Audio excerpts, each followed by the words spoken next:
Giftii immoo akkamitti binnee hiriyoota keenyaaf kennuu dandeenya? Akkasumallee TikTok irratti settingiileen baay'een qayyaramanii jiran. TikTok irratti akkamitti giftii namaaf binnee kennuu dandeenya? Siim kaardii harka keenyaa qabnu fayyadamnee jechuudha. Rasiida akkamitti gara giftiitti jijjiirree hiriyoota keenyaaf kennuu dandeenya? Online irraa hoo akkamitti bitachuu dandeenya? Siim kaardii keenyaa fi googila keenya akkamitti wal qabsiifnee yeroo giftii namaaf bituu barbaanne siim kaardii keenya irraa bituu dandeenya? Iddoon ati tana dura nutti argisiiftelleen wal nu qabatu dide bilbilli keenya settingii san hin qabu jettanii gaafii adda addaati kan isin nagaafattan. Waa'ee kana walumatti qabeetiin bifa viidiyoo ajaa'ibaatiin isiniif dhufee jira. Gargaarsa aappii tokkootiin malee jechuudha. Akkasumallee waraqaa baankii yookaan buukii baankii ID tokko osoo isin hin gaafatin settingii bilbila keessanii qofa irratti siim kaardii keessa wal qabsiisuun akkaataa isin giftii imootii fi giftii tiktaakaa bittanii namaaf itti kennuu dandeessan. Akkasumallee YouTube irratti akkamitti akka isin itti namaa kennuu dandeessan hunda isaatu jechuudha. Daawwattoota kee viidiyoo kana keessaa ni argattu.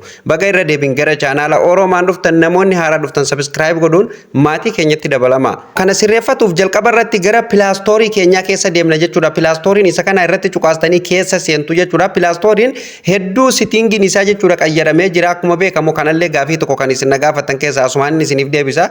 Mallattoo sarchii duraan gubbaa kanarra jirti asiinan dhabe eessaanin aappii gadi buufadha waa irratti barreeffadhe jettanii kan nagaafatan jirtu. Jala kanatti gad dabarte malee hin banne jechuudha. Gubbaa kanarra gama gadiitti gad darbite kunoo sarchiinas jirti asumaan sarchii godhatanii waan barbaadan irratti cuqaastanii buufatuu ni dandeessan. Tole daawwattoota kiyya haala kanaan egaa as keessa dhuftanii profaayila keessan kanarratti ni cuqaastu jechuudha. Daawwattoota kiyya settingiin baay'ee qayyarame jechuudha. Fakkeenyaaf duraan jechuudha payment and subscription ka jedhu keessan deemtaniiti kan sirreeffatuu dandeessan. Viidiyoo kanallee dalagee ture garuu namoonni baay'een bilbili keenya settingii kana hin qabu kan jettantu jira. Kana boodan isin argisiisa. Mee warreen settingii kana bilbili keessan hin qabnee fi eessatti akka jijjiirame isin argisiisaa jechuudha karaa salphaa ta'een. Kanaafuu isin amma kana dhiiftaniituma maal gootanii asirratti gadi buutanii jechuudha settings iddoo jettu irratti kilik gootanii gara fuulduraa deemtu. Sana boodan haala kanaan isin dhufaa general jettu tanarratti kilik gootu jechuudha. Sana boodan haala kanaan fuula kana qabatee isin dhufa. Asirratti optionoota adda addaa ni argattu jechuudha. Daawwattoota kiyya hundallee isin barsiisuu baaduu hanga tokko isin barsiisa jechuudha. Kanaafuu maal gootan asirratti account and device ka jedhu kanarratti kilik gootanii gara fuulduraa deemtu jechuudha. Daawwattoota kiyya sana boodan haala kanaan fuula kana qabatee isiniif dhufaa jechuudha.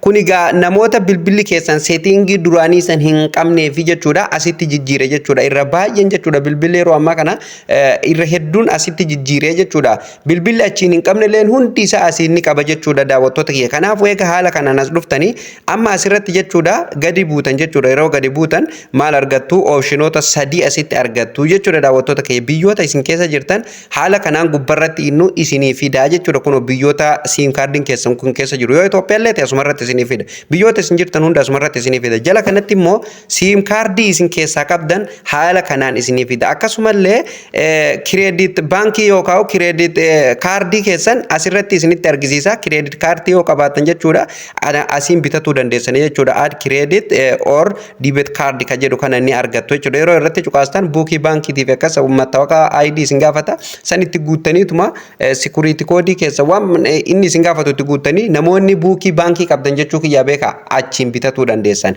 Amma ka isin argisiisu kan namoonni hedduun itti rakkatuuf hedduun na gaafatu siim kaardii keenya akkamitti pilaastorii keenya yookaan googila keenya wal qabsiifnee yeroo giftii namaaf kennuu barbaanne rasiiduma bilbila keenyarra yookaan siim kaardii keenyarra jiru akkamitti giftuu bituu dandeenya kan jedhu jechuudha. Kanaafuu asitti amma siim kaardiin ni jirti jechuudha. Yoo Itoophiyaallee jiraattan Itiyoo Telekoom jedheetuma asitti isinii fidaa jechuudha.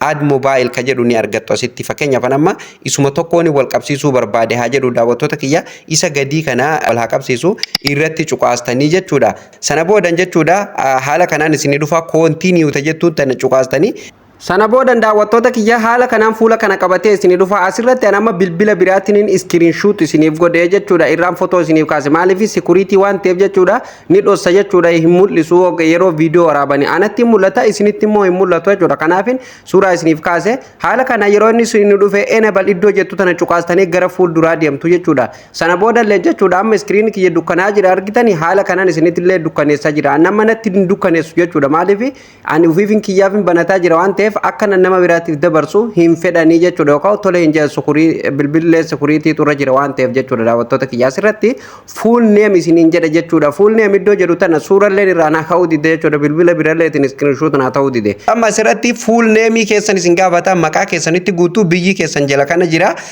yoo maybe biyya isin keessa jirtan ala biyya biraa asitti isiniif fide innuu biyya keessa jirtan malee biyya sim kaardiin kun keessa jiru malee kan biraa isiniif hin fidu jala kana yoo kan akka carraa ta'e biyya biraa isinitti fide asirra cuqaasaniituma biyya jijjiirratuu ni dandeessanii jechuudha confirm your info nuun jedha jechuudha kanaafuu amma confirm goonaa jechuudha maqaan keenya asirratti barreeffamee jira yoo maqaan keessan asirra hin jiraatin irratti barreeffattu jechuudha daawwattoota kiyya sim kaardiin keessan kun osoo kan basmaan yookaan eeyyamaan bitame ta'e baay'ee filatamaadha jechuudha jala kanatti gadi buutanii yoo basmaan bitamuu baate rakkoo hin qabu garuu irra caalatti osoo basmaan bitame baay'ee gaariidha jechuufin isiniin jedhe asirratti gadi buutanii save and continue jettu ni argattu irratti cuqaastanii gara fuulduraa deemtu.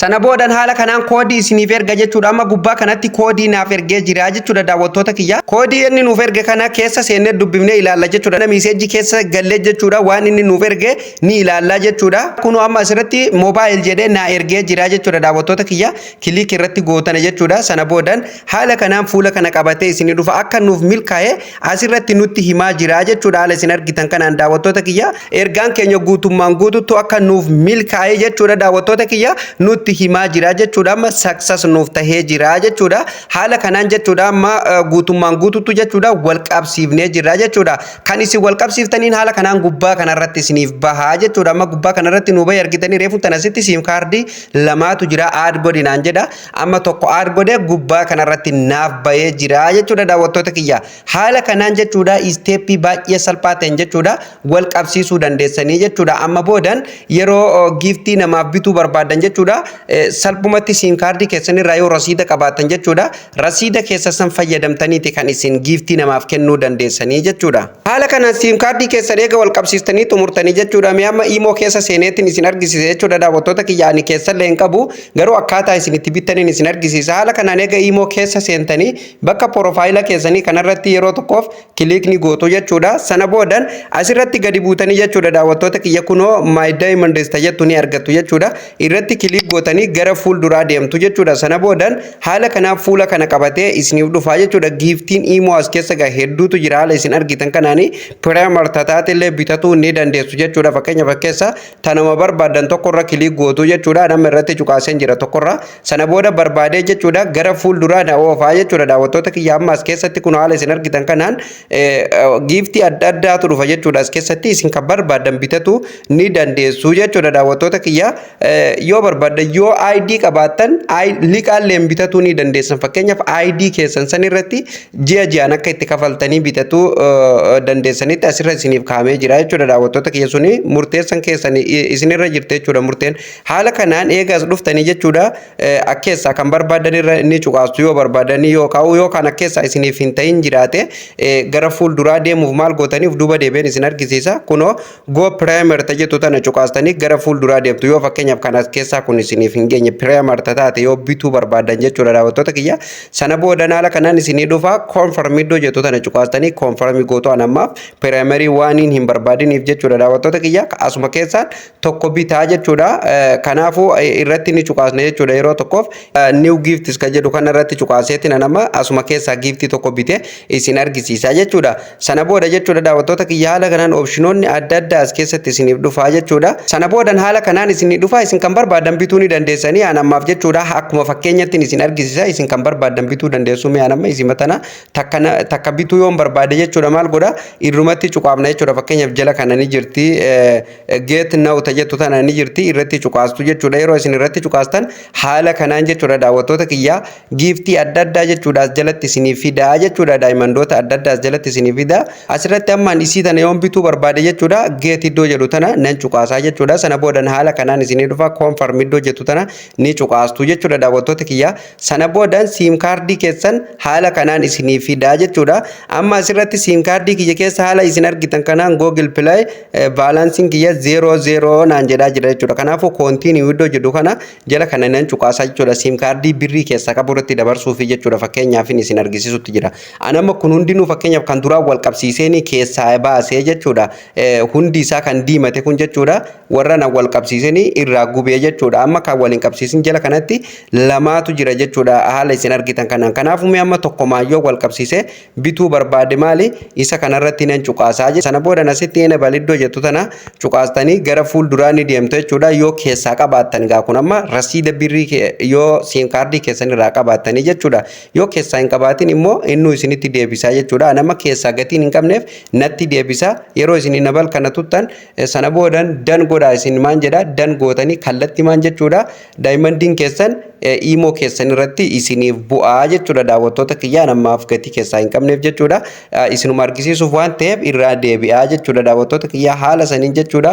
Salphumatti isteepii baay'ee salphaa ta'een jechuudha giiftii imo bitatuu ni dandeessan jechuudha. Giiftii tiktaak illee haaluma kanaan bitattu jechuudha daawwattoota kiyyaa bitatuu ni beektan jedhee yaada gaa'ii jalqaba irratti immoo dirqama wal qabsiisuun isinirra jiraata jechuudha. Google keessanii fi siim kaardii keessan jechuudha daawwattoota kiyyaa haala kanaan wal qabsiiftanii giiftii imotii fi giiftii tiktaak illee haala kanaan bitatu ni dandeessu jechuudha. Jalqabaa kaafnee kanan gammatti waliin ilaalaa turre kana akkasinitti toluu fi akka warraa baratan illee abdii guutuun qaba. Maarree isinillee viidiyoo kana ilaaltanii eega xumurtanii chaanaala Oroomaaniif namoonni haaraa taatan sabiskiraayib godhaatii maatii keenyatti dabalamaa bakka isiniif hin galiin koomentii jalatti na barreessaa. Viidiyoon irraaf isiniif qopheesse xumuramee viidiyoo itti aanuun hanga isinitti deebuutti nagaa ta'a.